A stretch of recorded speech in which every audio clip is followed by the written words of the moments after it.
The television studio lights blaze hot as Kellyanne Conway sat across from Jasmine Crockett, her face already flushed with anger before the cameras even started rolling.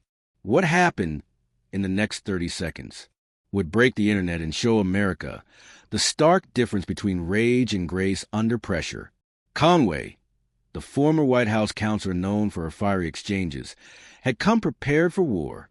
Crockett, the young Congresswoman from Texas, sat calmly in her navy blue blazer, hands folded, completely unaware that she was about to become the most talked about politician in America. You think you can just waltz in here and lecture me about politics? Conway's voice cracked as she leaned forward, her blonde hair whipping as she gestured wildly. You're nothing but a freshman politician who doesn't know her place. But what came next left the entire studio in stunned silence. Crockett's response was so perfectly calm, so devastatingly effective that within hours it would be viewed by millions and turn her into a viral sensation overnight.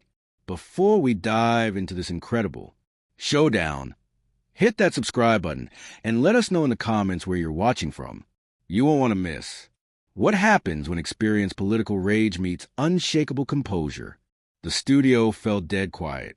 The hosts looked between them, clearly unprepared for what was about to unfold, and Jasmine Crockett, with a slight smile playing at the corners of her mouth, was about to deliver one of the most memorable political moments of a year. To understand the earthquake that was about to hit American politics, you need to know exactly who these two women are and why this confrontation mattered so much.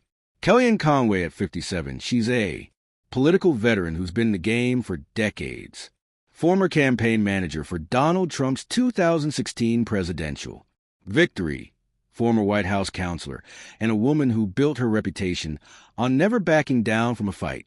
Conway made her name by going toe-to-toe with the toughest journalists in Washington, coining phrases that became part of political history.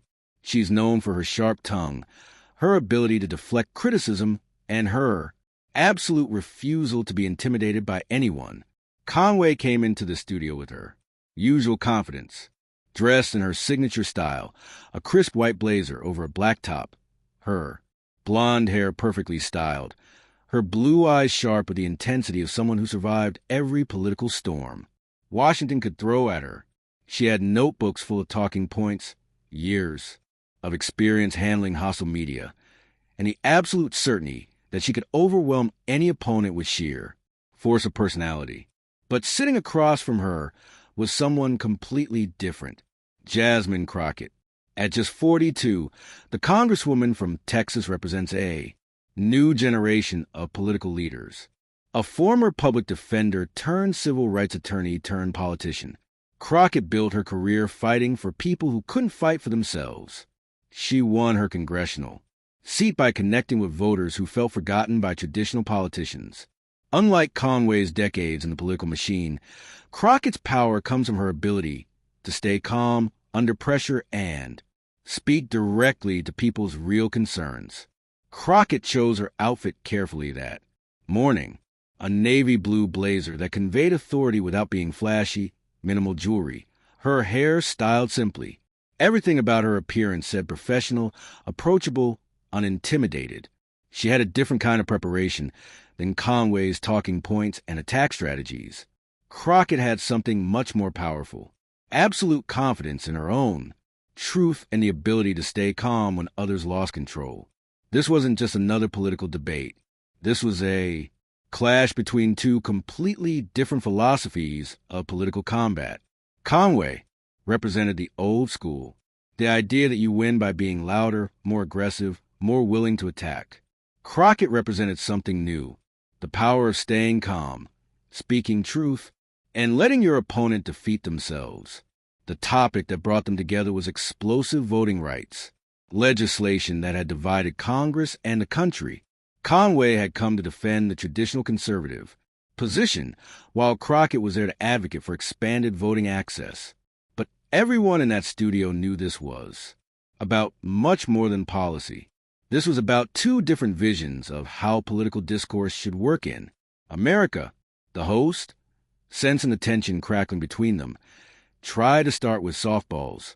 But Conway wasn't interested in softball. She had come for a fight, and she was going to get one, just not the kind she expected. Conway's strategy was clear from the moment she sat down. Overwhelm Crockett with aggressive questioning, force her into defensive positions, and use her decades of experience to make. The younger Congresswoman looked inexperienced and unprepared. It was a strategy that had worked countless times before against other politicians and journalists. But Jasmine Crockett isn't other politicians, and Conway was about to learn that the hard way. The cameras rolled, the lights heated up, and America was about to witness a masterclass in how composure can be more powerful than aggression, how truth can be more effective than tactics, and how sometimes a person who speaks quietly can be heard louder than the person who screams. The tension in the studio was thick enough to cut with a knife as the host opened the segment. We're here today to discuss the voting rights legislation currently before Congress. Joining us are former White House counselor Kellyanne Conway and Congresswoman Jasmine Crockett from Texas. Conway didn't even wait for a question.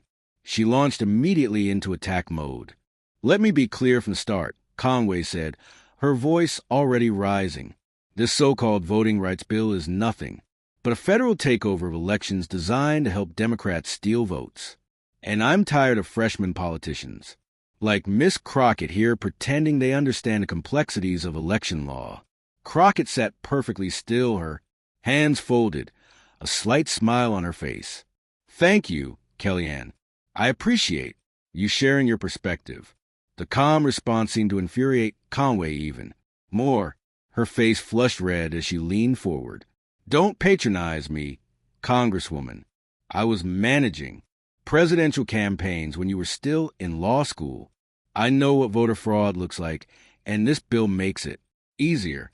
"Actually," Crockett replied, her voice steady and clear, "I'd love to hear about specific examples of the voter fraud you're concerned about. What evidence are you referencing?" Conway's eyes flashed.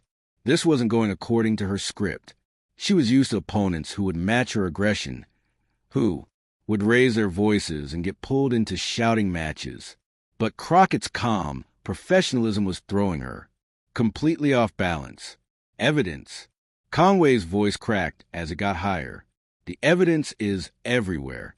Dead people voting, illegal immigrants voting, ballot harvesting in swing states. But politicians like you don't want to acknowledge it because it doesn't fit your narrative." Behind the cameras, the studio crew was exchanging glances. The sound engineer adjusted his headphones, wincing as Conway's voice hit frequencies that made the equipment protest. The director quietly signaled to keep rolling. This was television gold, even if it wasn't the kind anyone had expected. In the control room, producers were frantically checking social media feeds. Already, clips were being shared in real time by viewers watching the live broadcast. Comments were pouring in. "Is Conway okay?" And Crockett is handling this like a boss, and this is painful to watch. The host tried to interject. "Can we focus on the specific provisions of the bill?" "No," Conway shouted, cutting him off. "I'm tired of being interrupted. I'm tired of being lectured by people who don't know what they're talking about. This woman," she pointed directly at Crockett, "this woman has been in Congress for, 2 years? And she thinks she can come on here and school me about politics." Throughout Conway's outburst, Crockett remained completely calm. She took a sip of water, checked her notes briefly, and maintained the same pleasant expression. When Conway finally paused to breathe, Crockett spoke in the same measured tone. "I understand you're passionate about this issue, Kellyanne. Passion is important in politics. But I think our viewers would benefit from discussing actual facts rather than talking points." Conway's face went from red to purple. "Facts? You want to talk about facts? The fact is that you and your party are trying to destroy election integrity in this country. You're trying to make it impossible for states to verify that voters are who they say they are. Which specific provision of the bill are you referring to?" Crockett asked calmly. "Because I have the legislation right here if you'd like to discuss specific. Language. Conway slammed her hand on the desk. Don't play games with me. You know exactly what I'm talking about. This bill eliminates voter ID requirements, allows ballot harvesting, and prevents states from cleaning up their voter rolls. It's a recipe for chaos. Crockett nodded thoughtfully. I appreciate you raising those concerns. However, the bill actually strengthens voter ID requirements by ensuring all Americans have access to free identification. It doesn't eliminate ID requirements. It makes them more accessible. Would you like me to show you the specific section? Music. Conway was now visibly shaking with anger. Stop trying to manipulate the facts. I know what this bill says. Read it cover to cover, and I know what your real agenda is. What do you believe my agenda is? Crockett asked with genuine curiosity. Your agenda is to make it easier for Democrats to cheat? Conway screamed, her voice reaching a pitch that made the sound engineers wheeze. Your agenda is to flood the system with illegal votes so you can stay in power. That's what this is really about. The studio fell silent, except for Conway's heavy breathing. She realized she had just accused a sitting congresswoman of conspiracy to commit election fraud on live television, and even she seemed to understand. She had gone too far. Crockett let the silence hang for a moment.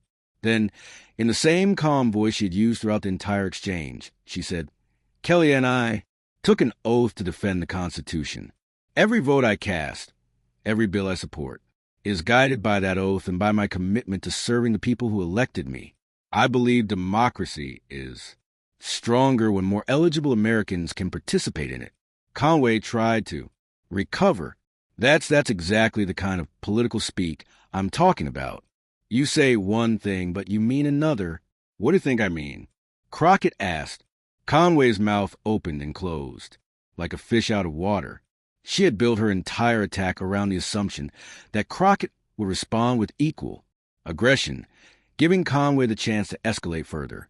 But every calm question, every measured response, every refusal to take the bait was making Conway look more unhinged by the minute. The host, sensing the dynamic, tried to give Conway a lifeline. Let's talk about specific state election laws. I don't need help. Conway snapped at him. I can handle this myself. She turned back to Crockett, her voice now from shouting. You think you're so smart, don't you? You think because you stay calm and use your lawyer voice that you're winning this debate? Crockett tilted her head slightly. I don't think of this as something to win or lose, Kellyanne. I think of it as an opportunity to have a conversation about how we can make our democracy work better for everyone. Conway stared at her in disbelief. She had thrown everything she had at this woman. Personal attacks, conspiracy theories, accusations of treason, and Crockett had responded to all of it with the same unflappable professionalism. The cameras captured every second of Conway's meltdown and Crockett's composure. Social media was already exploding with clips of Conway screaming, while Crockett remained calm.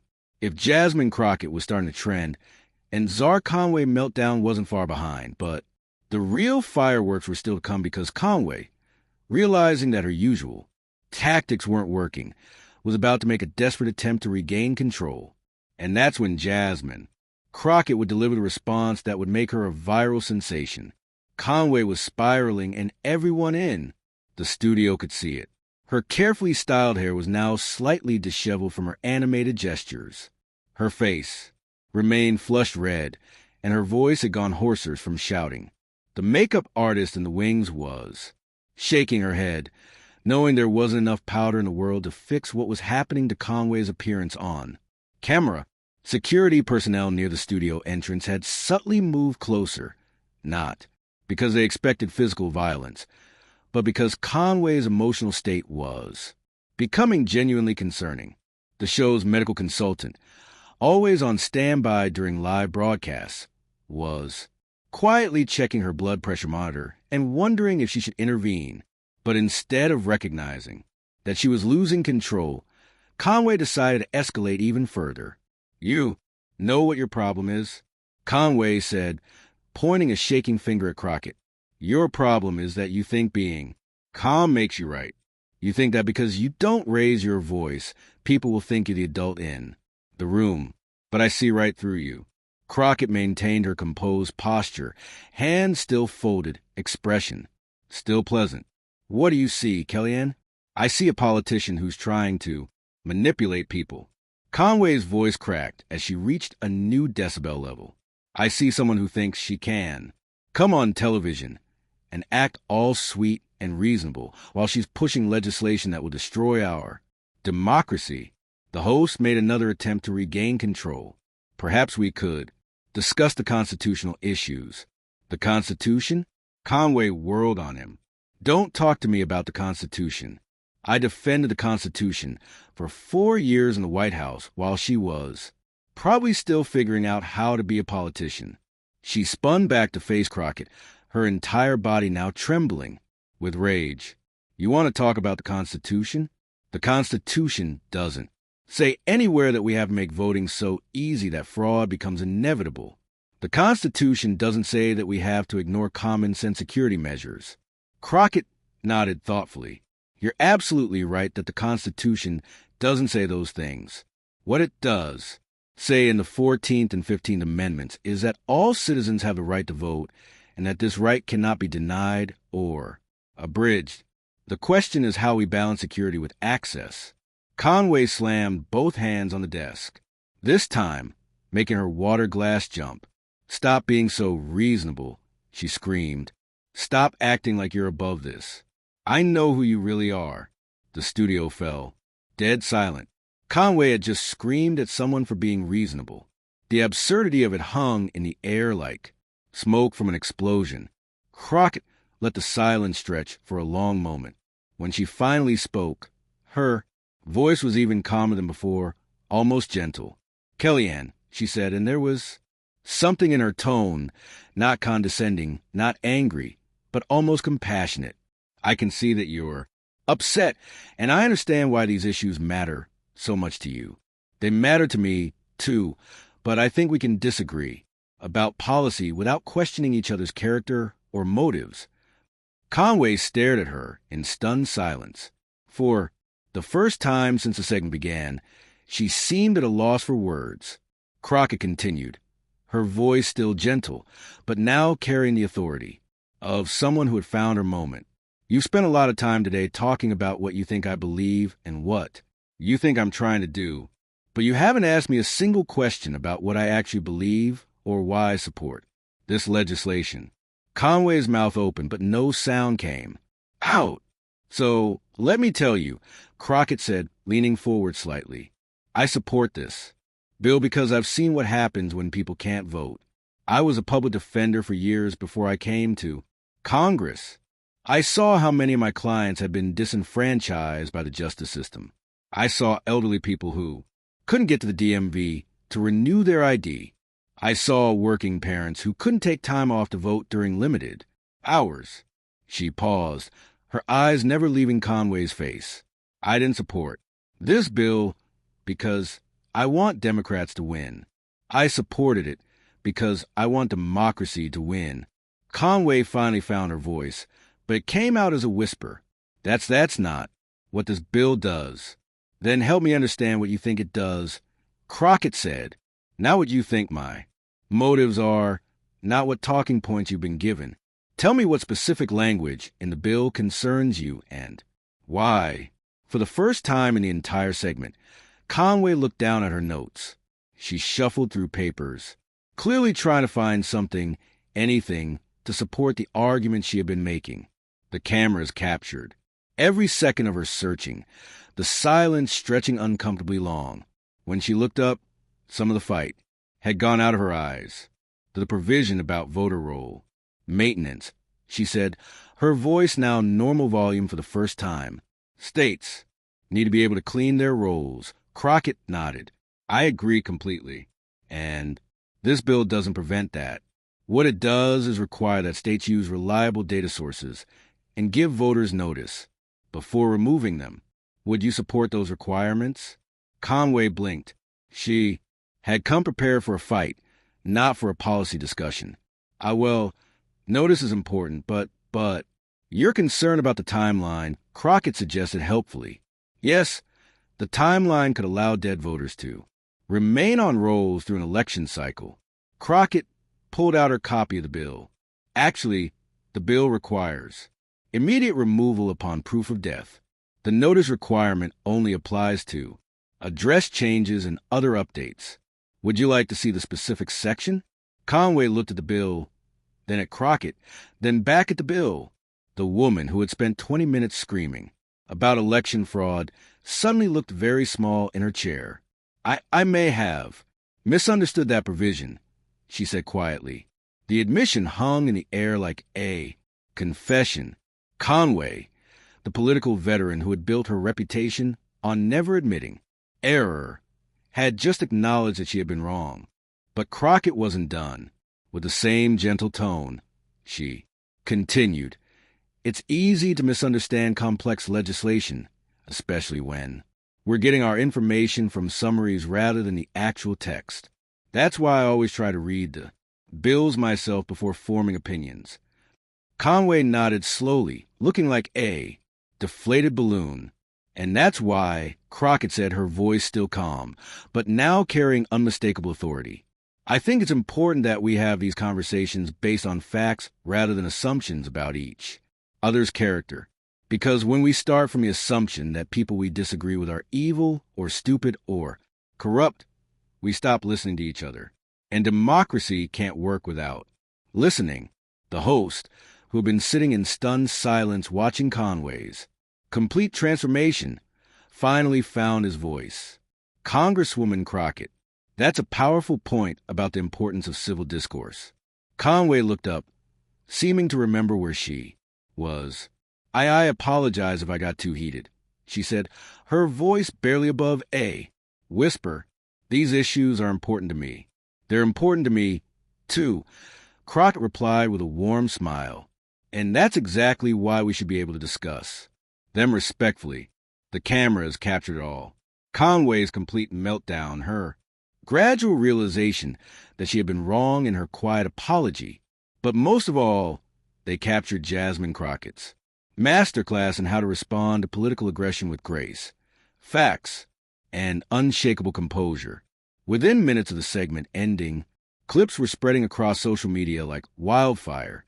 But it wasn't just Conway screaming that was going viral. It was Crockett's response, calm, factual, and devastatingly effective. She had turned what was supposed to be an attack on her credibility into a demonstration of exactly the kind of leadership America needed. The woman who had been called a freshman politician, who doesn't know her place, had just shown the entire country that sometimes the most powerful response to someone screaming is to speak quietly and carry the truth. Kite transformation in the studio was immediate and palpable. As the cameras stopped rolling, Kellyanne Conway sat slumped in her chair, staring down at her notes as if seeing them for the first time. The woman who had entered with such confidence, ready to demolish a younger opponent, now looked exhausted and confused. Jasmine Crockett, meanwhile, quietly gathered her materials with the same composed demeanor she had maintained throughout the entire confrontation. But the real explosion was happening online. Within 5 minutes of the segment ending, Jasmine Crockett was trending on Twitter. The clips were everywhere. Conway screaming, "Stop being so reasonable." While Crockett maintained perfect composure became an instant meme. But it wasn't just the screaming that caught fire. It was Crockett's response that really captured America's attention. The first viral clip showed Conway's meltdown with Crockett's calm response caption, "When someone yells at you for being reasonable." It hit 100,000 views in the first hour and just kept climbing. But the clip that really exploded was longer. It showed Conway's accusation that Crockett was trying to manipulate people, followed by Crockett's gentle but firm response about democracy and listening. A prominent civil rights attorney shared it with the caption, "This is what leadership looks like in 2024. Calm, factual, and focused on solving problems instead of creating drama." Political commentators across the spectrum were struggling to process what they had just witnessed. Even conservative voices found it difficult to defend Conway's performance. A well-known Republican strategist tweeted, "I've known Kellyanne for years, and this isn't her best work." Crockett handled this masterfully, stayed calm, stuck to facts, and made her point without raising her voice. That's political skill. The internet did what the internet does best. It turned Conway's meltdown into comedy gold. Memes flooded social media with Conway screaming paired with captions like when someone asked you to cite your sources, while side-by-side photos showed. Her face getting progressively redder throughout the segment like a political mood ring. Creative users took Crockett's calm expression and added to this as fine text from the famous dog and fire meme, perfectly capturing her unflappable demeanor amid Conway's chaos. Perhaps the most popular format showed Conway pointing and screaming with various everyday captions like when a restaurant is out of your favorite menu, item, or when Netflix removes your show mid-season. But what made this meme explosion unique was that the jokes weren't particularly mean-spirited toward Conway. Instead, many actually celebrated Crockett's composure rather than simply mocking her opponent's loss of control. The most shared meme showed Crockett maintaining her pleasant expression with the caption, "How to win an argument without raising your voice." A masterclass turned the viral moment into a genuine teaching tool about effective communication wrapped in internet humor. News outlets struggled to find precedent for what they had just witnessed. Political debates usually follow predictable patterns. Two people arguing past each other, interrupting, making partisan points. But this had been something entirely different. A major newspaper headline. Read, Congresswoman's calm response to screaming opponent goes viral. Sparks, discussion about political discourse. The article noted that Crockett had managed to turn what appeared to be an ambush into a teachable moment about how democracy should work. Cable news shows spent hours analyzing the exchange. Political scientists were brought on to discuss the Crockett method, responding to aggression with calm facts rather than matching the aggression. Even late-night comedy shows got in on the action, but they focused more on Conway's over-the-top performance than on making fun of either participant. One host joked, Kellyanne Conway literally yelled at someone for being too reasonable. That's like getting angry at someone for being too polite or too prepared. What's next? Stop being so competent. Conway tried to control the damage through her own social media. She posted a statement that read, "Had a spirited discussion about voting rights today.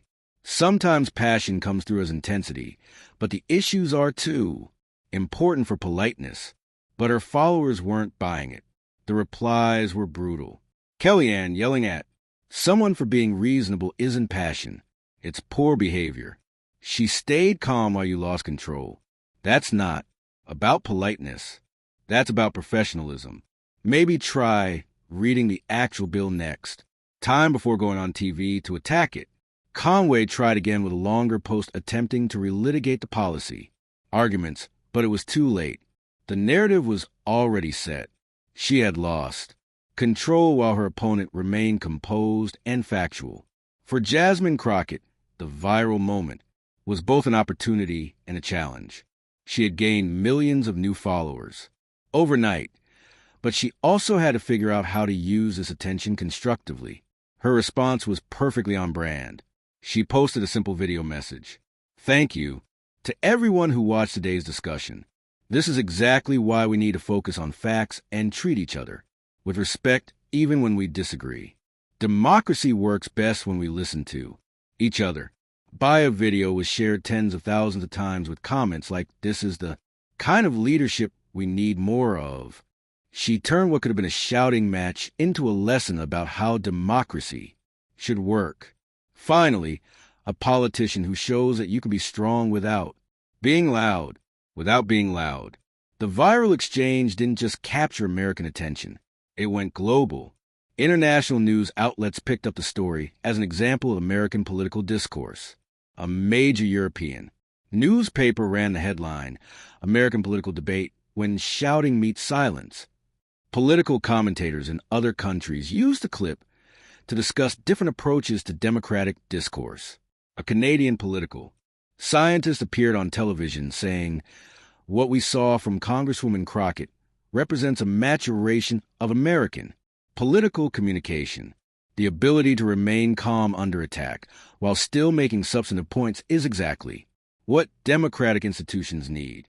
Foreign language versions of the clips appeared with subtitles, and international viewers commented on the stark difference between the two approaches.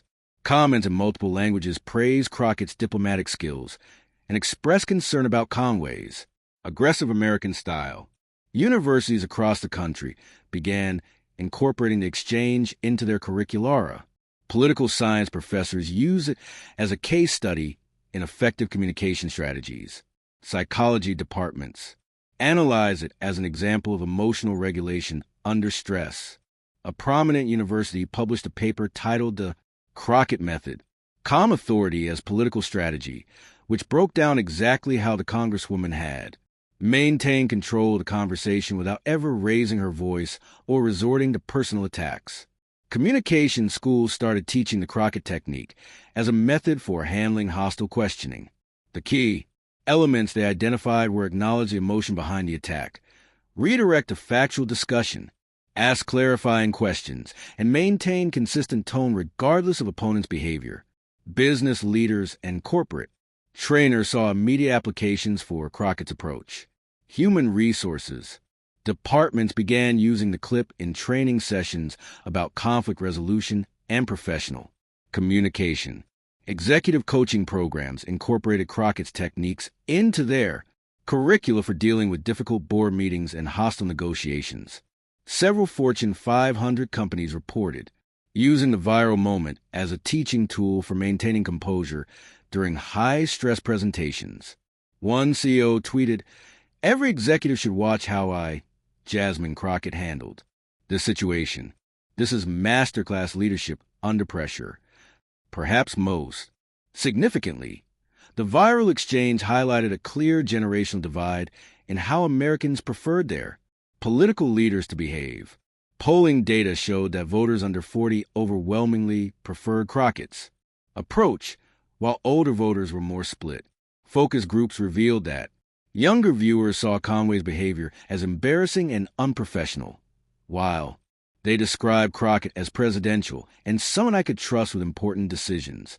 This generational split had immediate political implications. Democratic strategists noted that Crockett's performance could be a model for attracting younger voters who were turned off by traditional political combat.